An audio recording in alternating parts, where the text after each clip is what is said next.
오늘 본문의 말씀을 가지고 데메드리오의 선동이라는 제목으로 함께 말씀 나누도록 하겠습니다. 우리 옆에 계신 분들에게 인사했으면 좋겠는데요. 멀리 떨어져 있지만 마음 가까이 하시면서 믿음으로 이겨내는 성도가 됩시다. 믿음으로 이겨내는 성도가 됩시다.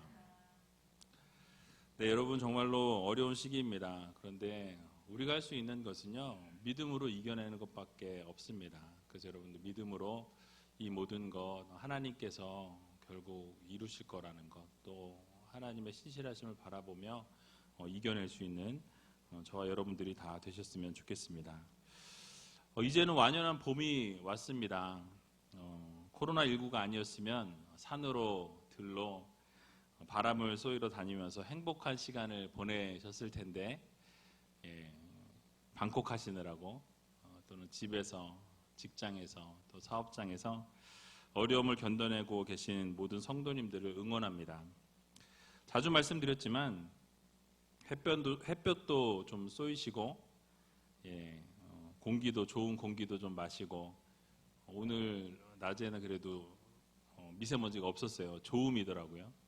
그래서 마음껏 마셨습니다. 밖에 나와서 왔다 갔다 하면서 소소한 그런 일상 속에서 하나님이 주시는 그 기쁨 여러분들이 좀 누리셨으면 좋겠습니다. 그래서 그 안에서 하나님의 손길을 좀 경험하셨으면 좋겠다라는 생각이에요.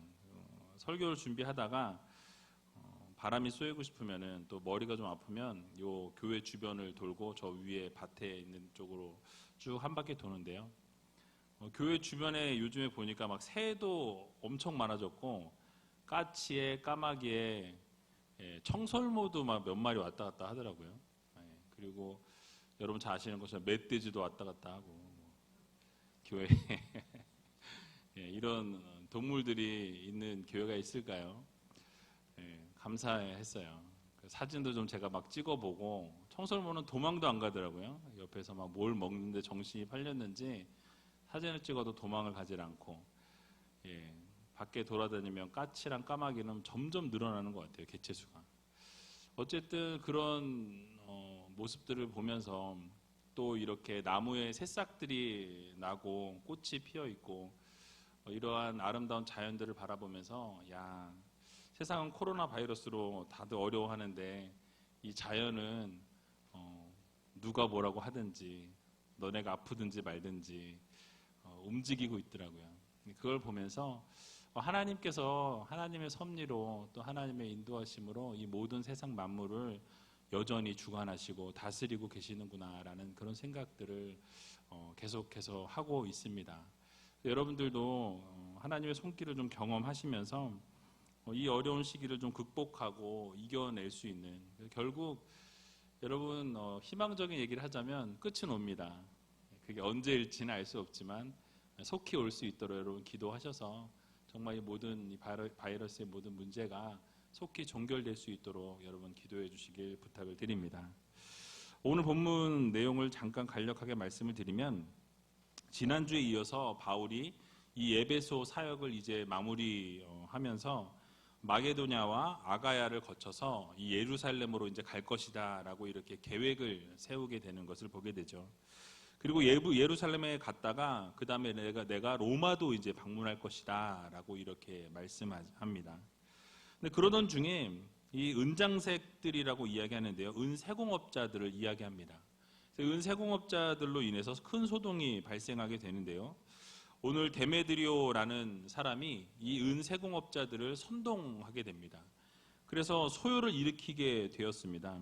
그래서 이 은세공업자였던 데메드리오가 같은 직종에 있던 사람들을 선동하고 그 마음을 움직여서 이 우상의 헛됨에 대해서 선포하고 복음을 증거하게 되니까 수많은 사람들이 이 복음을 받아들이고, 이제 지난번에 말씀드린 것처럼 이 마술 책들을 다 찢어버리고 하나님께로 돌아오는 놀라운 역사들이 일어나는 것을 우리가 살펴보았습니다. 그러다 보니까 이 복음 전도로 인해서 이 은장색들, 이 은세공업자들이 타격을 입게 되었다라는 것이죠. 왜냐하면 자신들이 만들어서 팔아야 될 이 신상들, 이런 것들이 우상들 이런 것들이 팔리질 않는 거예요.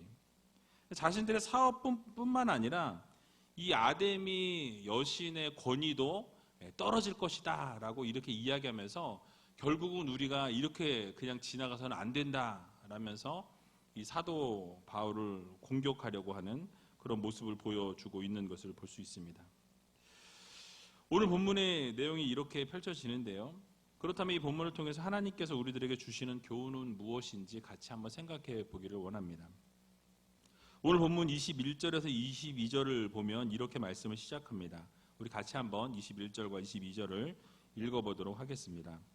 이 일이 다 된 후 바울이 마게도냐와 아가야로 다녀서 예루살렘에 가기를 경영하여 가로되 내가 거기 갔다가 후에 로마도 보아야 하리라 하고 자기를 돕는 사람 중에서 디모데와 에라스도 두 사람을 마게도냐로 보내고 자기는 아시아에 얼마간 더 있으니라.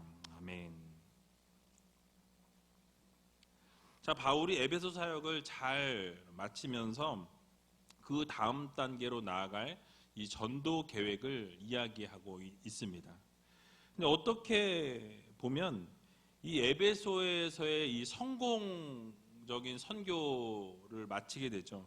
근데 그러면 자기 스스로가 좀 대견하게 느껴지고 좀 성공한 것에 대해서 좀 자축하고 좀 즐거울 만도 한데 이 만족하는 것에서 멈추지 않고 더 원대한 선교 계획을 세우고 꿈꾸며 나아가는 것을 우리는 볼 수 있습니다.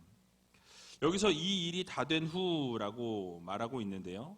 여기서 이 일이 다 된 후라는 이 말은 에베소에서 일어났던 놀라운 회심 사건을 이야기합니다. 조금 전에 말씀드린 것처럼 복음을 증거할 때 수많은 사람들이 복음을 받아들이게 되고요. 결국 그들이 믿었던 이 마술들, 이런 마술의 책들을 다 찢어버리는 그런 놀라운 기적 역사가 일어나게 되고 그래서 하나님 말씀에 부복하고 엎드려서 회심하고 돌아오는 기적 역사가 일어났습니다. 그리고 그 사건이 일어난 이후라는 말씀이에요. 놀라운 기적을 맛본 이후에 바울이 에베소의 이 복음 전파의 성공이 멈춰지지 아니하고 이제 더 앞으로 나아가게 되는 것을 말씀합니다. 복음 전파의 기회가 있는 곳이라면 이 사도 바울은 어디든지 가려고 하는, 어디든지 가서 복음을 또 증거하려고 하는 이런 계획과 마음을 보여주고 있다는 것이죠. 그러니까 복음을 향한 이 열정이 끊임이 없었다라는 말씀이에요. 어디를 가겠다고 결정했습니까? 이 마게도냐와 아가야 지방이라고 이야기하는데요. 이 발칸 반도의 북부 지방이 마게도냐 지역이고요. 그 발칸 반도의 남부 지역이 아가야 지방입니다. 그래서 이렇게 북부부터 남부까지 전체를 다 또 복음을 증거하겠다라는 계획을 세운 이후에 그리고 예루살렘으로 돌아갔다가 그 이후에 다시 나는 로마에 가서 복음을 또 증거할 것이다 라고 말씀합니다. 이것을 통해서 우리가 깨달을 수 있는 것은 이 바울의 선교 계획이 이 꺼질 줄 모르는 열정이 계속해서 불타오르는 것을 볼 수 있다는 것이죠. 그러니까 바울은 마게도냐를 거쳐서 아가야를 갔다가 예루살렘으로 들어간 뒤에 로마로 가고자 했습니다. 바울은요 선교사로서 이 안정적인 어떤 삶, 특별히 안정된 성장을 이룬 곳에서 멈춰 있지 않고 그곳에서 또 다른 곳을 향해 또 나아가려고 하는 그런 모습을 우리들에게 보여주고 있습니다. 그러니까 오직 바울의 관심은요 주님을 알지 못하는 자, 예수 그리스도를 모르는 자들에게 이 복음을 증거하기 위해서 어떻게 하면 복음을 증거할 수 있을까? 어떻게 하면 하나님의 말씀을 전할 수 있을까? 어떻게 하면 하나님을 알지 못하는 자들에게 예수 그리스도의 이 구원의 능력의 복된 소식을 전할 수 있나라는 그런 마음만 늘 가지고 살았다라는 것을 우리가 볼 수 있습니다. 그래서 바울은요 더 넓은 세계에 복음을 확산시키기 위해서 반드시 이 복음화시켜야 하는 곳이 로마라는 생각을 했다라는 것이죠. 모든 길은 로마로 통한다라는 이야기가 있지 않았습니까? 그래서 그 로마까지 복음화시키면 전 세계로 복음이 더 확장되어질 것이라는 생각을 했기 때문에 내가 로마에 가서도 복음을 증거하겠다라는 이 포부를 밝히게 되는 것입니다. 이처럼 바울의 선교는요 언제나 복음의 확장에 모든 초점이 맞춰져 있었다라는 거예요. 자신의 생명이나 자신의 어떤 건강이나 어려움이나 뭐 환난이나 이런 모든 두려움이나 이런 것들을 다 뒤로 한 채 가장 최우선에 두었던 것은 어떻게 하면 복음화할 수 있나, 어떻게 하면 선교할 수 있나, 어떻게 하면 하나님의 말씀을 증거할 수 있는가, 이 모든 것에 초점을 맞추었다라는 것입니다.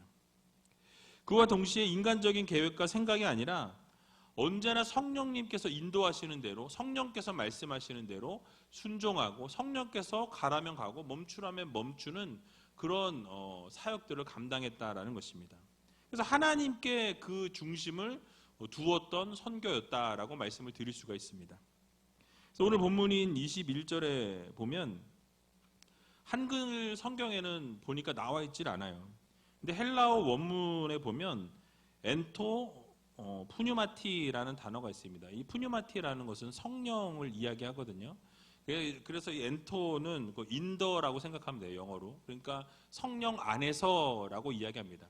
그러니까 이 모든 선교 계획이 자신이 한 것이 아니라 성령 안에서, 그러니까 성령께서 하시는 그 복음 증거, 그러니까 성령께서 원하시는 대로 내 생각과 내 뜻이 아닌 성령 안에서 이 모든 계획을 세웠다라는 것을 강조하고 있는 거예요. 그래서 이 선교 계획을 세울 때마다 바울은요, 마음의 생각과 인간적인 결정으로 한 것이 아니라 누구의 인도하심에 따라? 성령의 인도하심 따라, 하나님의 인도하심을 따라서 이 모든 선교 계획을 이루며 나아갔다라는 말씀입니다. 그래서 하나님과의 깊은 교제 속에서 성령이 이끄시는 대로 성령의 말씀을 따라서 그 복음을 증거하며 나아갔다라는 말씀이에요. 자주 말씀드린 것처럼 사도 바울은 성령께서 아시아로 나가려고 했을 때 어떻게 하셨습니까? 처음에 막으셨어요. 성령께서 강력하게 막으시고 결국 그 발길을 유럽으로 돌리게 하셨습니다. 유럽으로 돌리게 하셔서 그곳에서 복음을 증거하고 또 그곳에서 자신도 선교 활동을 하면서 많은 것들을 배우고 익히게 되는 것이죠. 그리고 나서 결국 제3차 전도 여행을 통해서 에베소에 바로 이 아시아의 복음의 진짜 원자탄이 터지게 되었다라는 것입니다. 복음의 확장이 어마어마하게 이루어지는 것을 볼 수 있습니다. 그래서 이 아시아의 복음이 폭발적으로 뿌려지게 하셨는데요. 이처럼 우리의 생각과 의지와 판단으로는 하나님의 뜻과 하나님의 생각을 우리가 알 수 없다라는 거예요. 근데 성령 안에서 언제나 성령께서 움직여 주시는 대로 바울이 그렇게 움직였더니 결국 그 한 사람의 영향력이 어마어마한 영향력으로 나타나게 되는 것을 보게 됩니다. 결국 가장 중요한 것은 무엇이냐면 성령 안에서, 하나님의 말씀 안에서, 하나님의 인도하심 안에서 모든 사역들을 감당해야 한다라는 것을 우리는 꼭 기억해야 할 것입니다. 결국 하나님께서 말씀하시고 인도하시는 대로 나아가면 하나님이 결국 가장 선한 길로, 좋은 길로 놀라운 기적을 베풀어 주신다라는 이 사실을 여러분 모두 기억하시기 바랍니다. 우리가 잘 아는 말씀인 잠언 16장 3절을 보게 되면요, 너의 행사를 여호와께 맡기라, 그리하면 너의 경영하는 것이 이루리라 라고 말씀하고 있습니다. 그러니까 우리의 모든 행사를, 우리의 모든 일들을, 우리가 모든 하고자 하는 것들을 누구한테 맡겨요? 하나님께 맡기라는 거예요. 그 하나님께서 어떻게 하십니까? 모든 것을 이루신다라고 말씀합니다. 또 잠언 16장 9절을 보게 되면요, 사람이 마음으로 자기의 길을 계획할지라도 그 걸음을 어떻게 하신다고요? 인도하시는 자는 여호와시라고 말씀하고 있습니다. 그래서 우리가 아무리 계획하고 우리가 아무리 생각하고 어떤 것을 하고자 할지라도 그 모든 것을 인도하시고 결국 주관하시는 분은 누구십니까? 하나님이시라는 거예요. 그 걸음을 다 인도하시는 분도 여호와 하나님이시다라는 거예요. 결국 우리가 모든 하고자 하는 모든 일들이 우리의 뜻과 우리의 계획과 우리의 섭리로 움직여지는 것이 아니라 하나님 안에서, 성령 안에서 우리가 움직이게 되면 결국 하나님께서 그 모든 일을 이루시고 하나님께서 모든 것을 다스려 주시고 가장 선한 길로, 좋은 길로 인도해 주신다는 사실을 여러분들 모두 믿으시기 바랍니다. 그래서 선교의 이 과정과 모든 주체 역시 처음부터 끝까지 누가 인도하시는 거예요? 하나님이 인도하시는 거예요. 이 선교도 누구의 선교입니까? 하나님의 선교예요. 결국 바울이 하나님으로부터 쓰임을 받았지만 이 모든 선교의 주관자는 하나님이시라는 거죠. 하나님의 선교이기 때문에 하나님의 선교에 바울이 쓰임을 받은 거예요. 결국 하나님께서 처음부터 끝까지 모든 주체자이시고 이끌어 가시는 분이 하나님이십니다. 바울은 이런 원칙 아래서 하나님과 깊은 이 영적인 교제와 인도하심 속에서 선교 전략을 세워나갔다라는 것이죠. 그러니까 자기의 생각이 우선된 것이 아니라 하나님이 원하시는 것, 성령 안에서 이 선교 계획들을 세웠고 그것을 이야기했던 것입니다. 그래서 여러분, 오늘을 살아가는 우리도 우리의 삶의 영역 속에서 여러분들의 삶의 그 바운더리 내에서도 우리가 하는 것 같고 우리가 계획하는 것 같고 우리가 모든 것을 움직여가는 것 같지만 사실은 그 걸음걸음을 인도하시는 분은 누구십니까? 우리 하나님이시라는 거예요. 그 모든 것을 주관하시는 분도 하나님이십니다. 그래서 이것을 우리가 믿고 나아가고 하나님께 모든 것을 내어 맡겨야 한다라는 거예요. 결국 그렇게 믿고 나아가게 되면 그렇게 공간을 내어드리고 하나님께 모든 것들을 맡기면 하나님께서 모든 것을 이끄시고 성령 안에서 우리가 그 일들을 감당하며 나아가게 될 때에 가장 좋은 길로 인도해 주신다는 것을 여러분 기억하시면서 날마다 주님 앞에 모든 걸 내어 맡기며 나아갈 수 있는 저와 여러분들이 다 되시길 주님의 이름으로 간절히 축원을 드립니다. 자, 이렇게 아름답게 사역을 감당하는 이 바울의 선교 사역 가운데 이제 심각한 혼란과 분쟁이 발생하게 되는 것을 보게 되죠. 이제 오늘 본문 23절을 보게 되니까 이렇게 말씀하는데요. 우리 같이 한번 23절을 읽어보도록 하겠습니다. 그때쯤 되어 이 도로 인하여 적지 않은 소동이 있었으니. 아멘. 자, 이 도로 인하여라고 말씀하는데 이 도는 복음이 바울이 전한 바로 복음을 이야기하고 있어요. 예수 그리스도의 복음을 말합니다. 이 예수 그리스도의 복음으로 인해서 적지 않은 소동이 일어나게 되었다라는 것이죠. 어떤 소동이 일어나는지는 이제 정확하게 이제 다음 주에 다 깊이 살펴보게 될 텐데요. 이 바울이 사실은 이 적지 않은 소동을 일으키게 된 원인은 뭐라고 이야기했냐면 사람이 만든 신이 어떻게 참신이 될 수 있느냐라는 거예요. 그것은 헛된 우상이다라는 것을 강조하고 그러면서 예수 그리스도의 복음을 증거하게 됩니다. 사실 우상 타파를 부르짖었던 이 사도 바울의 외침은요, 당시 아데미 신전을 중심으로 살아갔던 이 에베소 사람들에게는 상당한 타격이었습니다. 그리고 아까 말씀드린 것처럼 그들의 생업이었고요. 그 생업과 그들의 자존심이었어요. 그런데 그 생업과 그 자존심을 사도 바울이 건드렸던 것이죠. 뿌리채 흔들어 놓는 중대한 위협이었고 결국 도전이었습니다. 그래서 우상 제조를 했던 이 데메드리오라는 사람이 자신의 그 사업이죠. 자신의 그 사업이 결국 타격을 입게 되고 어려워지게 되니까 같이 일하는 사람들을 선동해서 이 어려움을 만들게 되고 큰 소동을 일으키게 됩니다. 결국은 심각한 혼란과 분쟁이 발생하게 되었다라고 말씀하죠. 근데 우리가 먼저 짚고 넘어가야 될 부분이 있습니다. 여러분, 사람이 깎아서 만든 그 신이 여러분 정말 섬김의 대상이 될 수 있는 것입니까? 어떻게 생각하세요? 분명히 사람이 신이라고 만들어서 우상을 막 깎아가지고 이렇게 우상을 만들었습니다. 그리고 이 우상에다가 막 기도를 하는 거예요. 그리고 여기다 절을 합니다. 그리고 여기에 부복하면서 어떻게 해요? 뭐 내 소원을 들어달라. 이러고 있는 거예요. 얼마나 웃긴 일입니까? 그런데 이런 일이 지금 오늘날 이 순간 이 시간에도 일어나고 있다는 거예요. 옆에도 있잖아요. 그죠? 멀리서 찾아볼 것도 없고 바로 앞에 있다라는 것이죠. 그래서 여러분 이사야 44장에 보면요, 이 우상에 대한 부분들에 대해서 자세하게 이야기하는데요. 우리 오늘 좀 같이 좀 찾아봤으면 좋겠습니다. 이사야 44장 9절에서 11절입니다. 이사야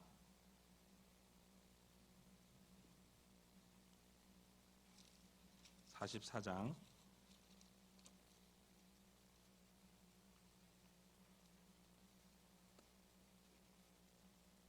9절에서 11절. 제가 갖고 있는 성경 1020면에 있습니다. 같이 한번 읽어보겠습니다. 이사야 44장 9절에서 11절 말씀 읽어보겠습니다. 우상을 만드는 자는 다 허망하도다. 그들의 기뻐하는 우상은 무익한 것이오늘 그것의 증인들은 보지도 못하며 알지도 못하니 그러므로 수치를 당하리라. 신상을 만들며 무익한 우상을 부어 만든 자가 누구뇨? 보라, 그 동류가 다 수치를 당할 것이라. 그 장색들은 사람이라. 그들이 다 모여 서서 두려워하며 함께 수치를 당할 것이니라. 아멘. 자, 우상을 누가 만든다고 이야기하죠? 사람이 만든다고 이야기합니다. 그런데 사람들이 만들어 놓고 그 신상에다가 절을 한다라는 거예요. 여러분, 그것을 믿는다라는 것이 말이 됩니까? 말이 되지 않는다라고 이야기하고 있어요. 수치를 당할 것이다. 결국 그렇게 말씀하고 있는 것을 보게 되죠. 그리고 이어서 17절에서 19절까지 17절에서 18절까지 두 절만 읽어보겠습니다. 17절에서 18절입니다. 그 나머지로 신상 곧 자기의 우상을 만들고 그 앞에 부복하여 경배하며 그것에게 기도하여 이르기를 너는 나의 신이니 나를 구원하라 하는도다. 그들이 알지도 못하고 깨닫지도 못함은 그 눈이 가리워져서 보지 못하며 그 마음이 어두워져서 깨닫지 못함이라. 아멘. 자, 여러분, 도대체 뭐라고 말씀합니까? 그 앞부분을 보게 되면 뭐 철이나 나무나 돌이나 뭐 여러 가지 이런 재료를 가지고 우상을 만든다라고 이야기합니다. 그런데 그 우상을 만들어 놓고 숭배하면서 부복하면서 거기에 기도하면서 뭐라고 말합니까? 너는 나의 신이다. 그러니까 지금 내가 막 만들어서 우상을 만들었어요. 이거를 만들어서 여기다 놓고서는 뭐라 그래요? 너가 나의 신이라는 거예요. 만든 건 누가 만들었어요? 내가 만들었어요. 사람이 만들었어요. 그리고 이렇게 만들어 놓은 그 신에다가 신상에다가 너는 내 신이다. 그래서 내가 너한테 기도하고 절하고 부복하고 이렇게 한다라는 거죠. 여러분, 이게 말이 된다고 생각하십니까? 말이 안 되는 거예요. 내가 만들어 놓고 네가 나를 구원해라라고 이야기하고 있는 거예요. 여러분, 근데 그런 이유가 무엇이라고 말씀합니까? 눈이 가려졌고 마음이 어두워졌기 때문에 알 수 없다라는 거죠. 깨닫지 못한다라고 이야기합니다. 여러분, 그 이유가 무엇일까요? 어둠의 세력들이 깨닫지 못하게 한다라는 것입니다. 마음이 가리고 눈을 가리워서 자신이 그렇게 우상을 만들어 놓고 알지 못하게 하고 깨닫지 못하게 한다라는 말씀이에요. 여러분, 잘못된 것을 알면서도 계속해서 잘못을 저지르고 자기들이 만든 우상 앞에 절하고 또 그것을 섬기는 것이 오늘날의 현실입니다. 그리고 그 우상에게 나를 구원하라. 내가 원하는 것을 달라. 내가 필요한 것을 나에게 공급해라 라고 한다라는 거예요. 제가 여기 돌아다니면서 이렇게 보면 저 앞에 지나가다가 저분을 믿는 분들 많이 있잖아요. 그 앞에 그 대문 앞에서 막 이렇게 절을 하고 가는 걸 제가 봐요.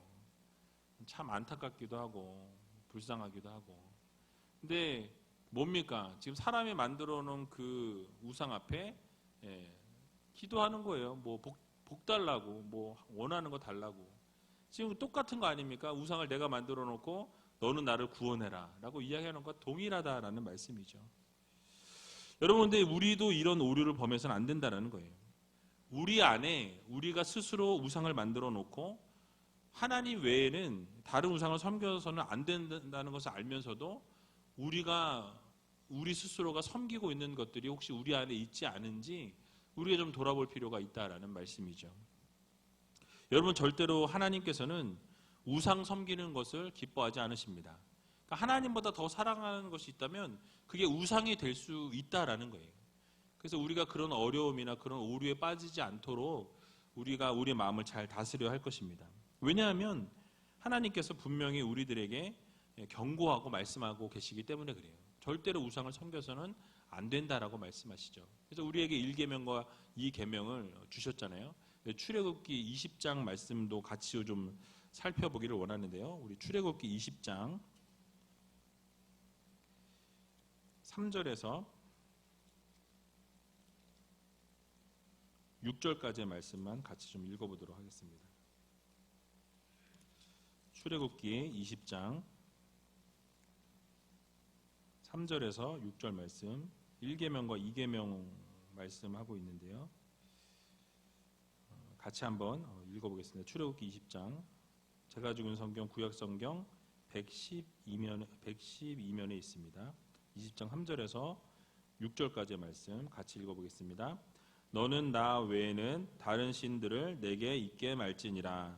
너를 위하여 새긴 우상을 만들지 말고 또 위로 하늘에 있는 것이나 아래로 땅에 있는 것이나 땅 아래 물 속에 있는 것에 아무 형상이든지 만들지 말며 그것들에게 절하지 말며 그것들을 섬기지 말라.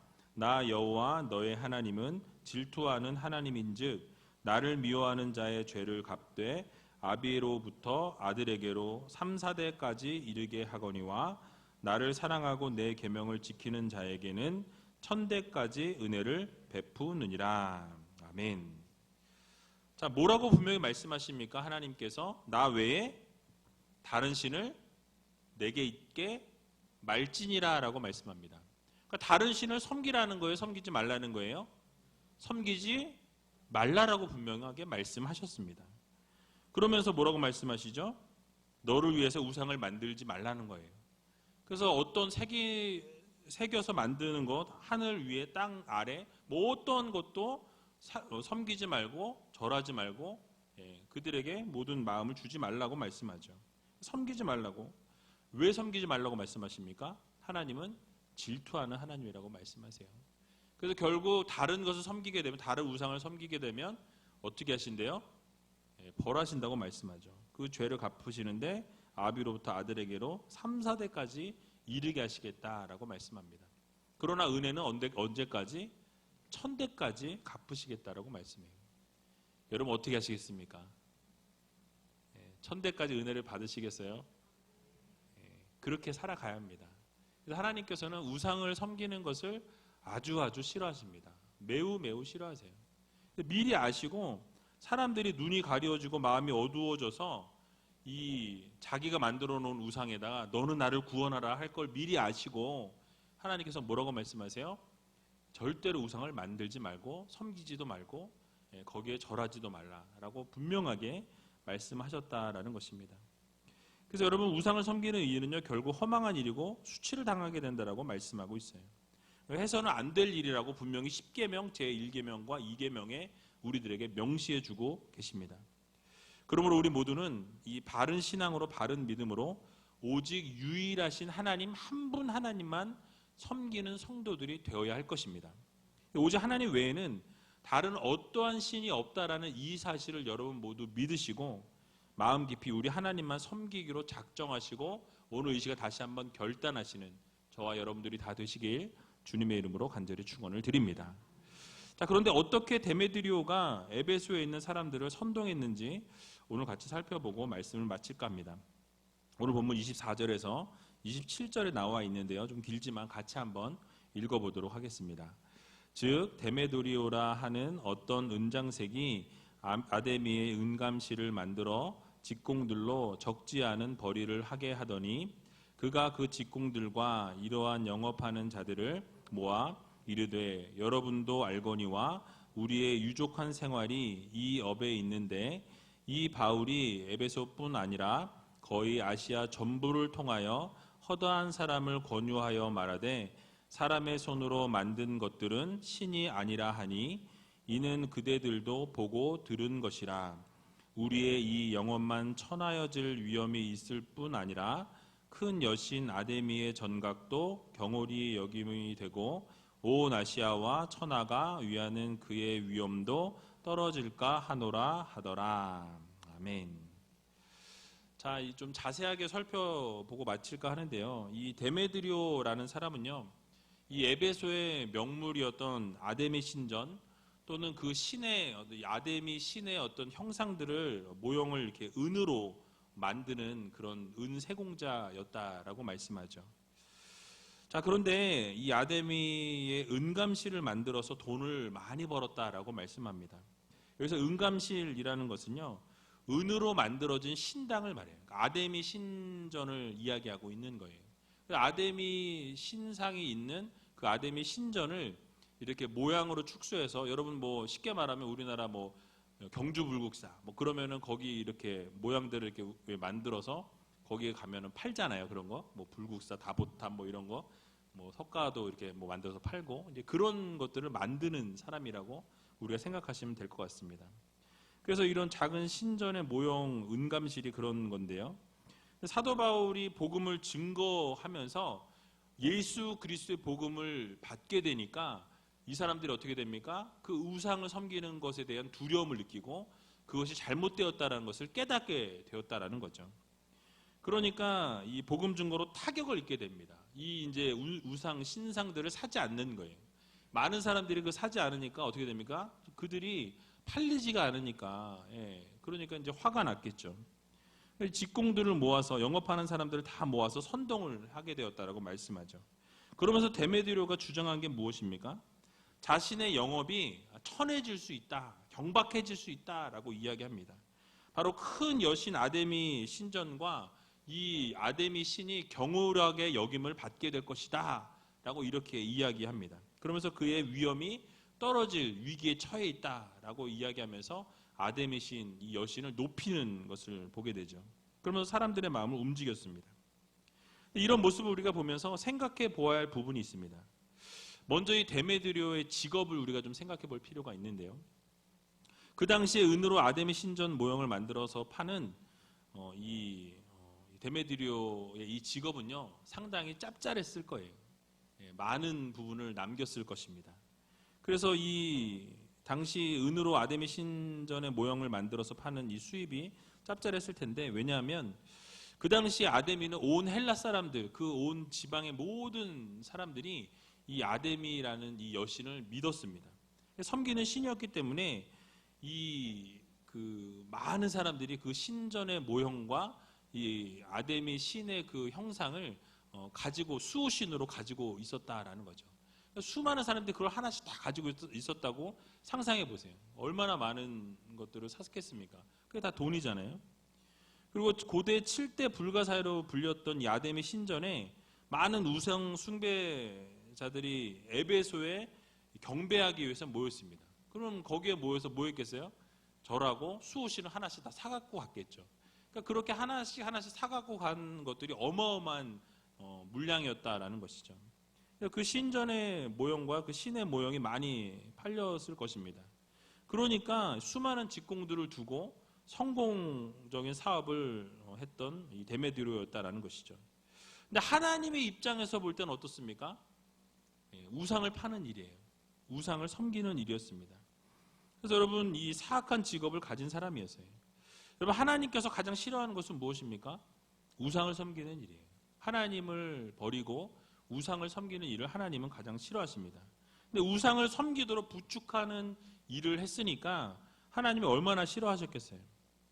우리가 직업을 선택할 때에도 한 가지 기억해야 할 것은 이 우상을 섬기는 일을 해서는 안 된다라는 거예요. 하나님의 영광을 가리는 일을 우리가 해서는 안 된다라는 말씀이에요. 또 한 가지는요, 우리 데메드리오의 진심입니다. 그가 함께 동업하는 사람들을 선동할 때 에베소의 이 종교를 위하고 있는 것처럼 보여지죠. 그가 말하는 것을 보게 되면 에베소의 이 여신을 아주 높이는 것처럼 보여집니다. 근데 그렇게 외쳤던 이유가 무엇이었습니까? 아데미를 향한 신앙이 아니었다라는 거예요. 자신의 사리 사욕을 채우기 위해서였다라는 말씀입니다. 그러니까 자신의 사업이 바울의 복음 전파로 타격을 입게 되니까 이 아데미에 대한 신앙을 들먹거립니다. 그러면서 사람들을 선동해서 바울의 복음 전하는 것을 이렇게 막으려고 하는, 회방하고자 했다라는 것이죠. 이렇게 자신의 사회 사역을 위해서 종교를 이용하는 자였다라는 거예요. 근데 오늘날에도 이런 종교를 이용하는 사람들이 있습니다. 교회를 사업으로 이용하려는 사람들이 있고, 또 명예를 교회 안에서 얻고자 하는 사람들이 있다라는 거죠. 또 정치적인 목적을 달성하기 위해서 교회를 이용하는 사람도 있습니다. 오늘날 언론이나 정치를 보시면 자신들의 잘못조차도 교회 탓으로 돌리려고 하는 모양새가 많이 보여지는 것을 우리는 보게 되죠. 그러나 우리는 무엇이 옳은 것이고 무엇이 잘못된 것인가를 좀 분별할 줄 아는 지혜를 가질 때입니다. 반드시 하나님께서는 하나님의 백성들을 가장 선한 길로, 좋은 길로 늘 인도해 주시는 하나님이시라는 것을 우리가 기억하면서 그때까지 우리가 잠잠히 기다리고 기도하면서 하나님의 놀라우신 역사와 기적을 바라볼 수 있는 우리가 되어야 할 것입니다. 마지막으로 한 가지는 이 복음의 파워라는 거예요. 복음의 파워. 복음이 전달되고 사람들이 예수 그리스도 복음을 받아들이게 되니까 그들의 인식 가운데 무엇이 생기게 됩니까? 잘못된 것과 무엇이 옳은 것인가를 깨닫게 돼요. 그들의 인식 가운데서 사람의 손으로 만든 것은 우상이다라는 것이 그들의 인식 가운데 심겨지게 됩니다. 사람이 만든 것이 신이 될 수 없다라는 것을 깨닫게 되었다라는 것이죠. 즉 살아서 역사하시는 분은 누구밖에 없어요? 하나님밖에 없다라는 거예요. 하나님 한 분밖에 없다라는 것을 깨닫게 되었다라는 것입니다. 그러자 어떤 일이 일어납니까? 에베소의 이 수호 여신이었던 아데미와 아데미의 전각에도 경홀히 여김을 받게 되는 위기가 찾아오게 되었다라는 말씀이에요. 자, 그 당시에 수호신으로 알려졌던 이 아데미 신과 그 신전 우상들이 이제는 사람들이 사질 않는 거예요. 팔리질 않게 되는 일이 발생합니다. 온 아시아와 천하가 함께 칭송했던 이 아데미의 위엄도 이 복음 앞에서는 다 무너져 내리게 되는 놀라운 기적의 역사가 일어나게 되었다는 거예요. 여러분, 이것이 바로 복음의 힘입니다. 예수 그리스도의 복음의 능력이라는 거예요. 여러분, 예수 그리스도 복음 앞에 인간이 세운 종교나 이론은 결국 무너질 수밖에 없다는 사실을 여러분 모두 믿으시기 바랍니다. 즉 예수 그리스도의 이름에는 능력과 지혜와 힘이 있다라는 거예요. 권능이 있다라는 것을 여러분들 모두 믿으시기 바랍니다. 그래서 고린도전서 1장 18절에 보면 십자가의 도가 멸망하는 자들에게는 미련한 것이요 구원을 얻는 우리에게는 하나님의 능력이라라고 말씀합니다.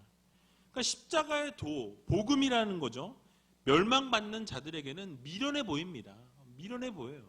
그러나 하나님의 능력을 받은 우리에게는 무엇입니까? 십자가의 도가, 복음이 능력이라는 거예요. 파워라는 것입니다. 파워가 있다라는 거예요. 능력이 있다라는 거예요.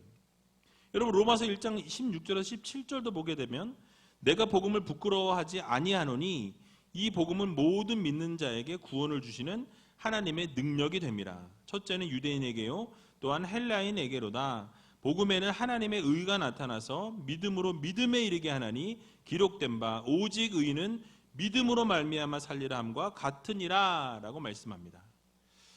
여러분 결국 십자가의 도는 뛰어넘을 수 있는 힘이 없다라는 거예요. 이 복음의 능력을 뛰어넘을 수 있는 것은 이 세상에 어떤 것도 없습니다. 그래서 십자가의 도, 바로 복음이 파워라는 거예요. 복음이 힘이라는 것입니다. 세상은 십자가를 미련하다고 이야기하지만 구원 얻은 우리에게는 능력이라는 것, 강력한 힘이라는 이 사실을 여러분 기억하면서 이 복음의 파워를, 복음의 힘을 마음 깊이 새기시고 이번 한 주간도 또 하루하루를 복음을 부끄러워하지 아니하고 믿음으로 살아갈 수 있는 저와 여러분들이 다 되시길 주님의 이름으로 간절히 축원을 드립니다.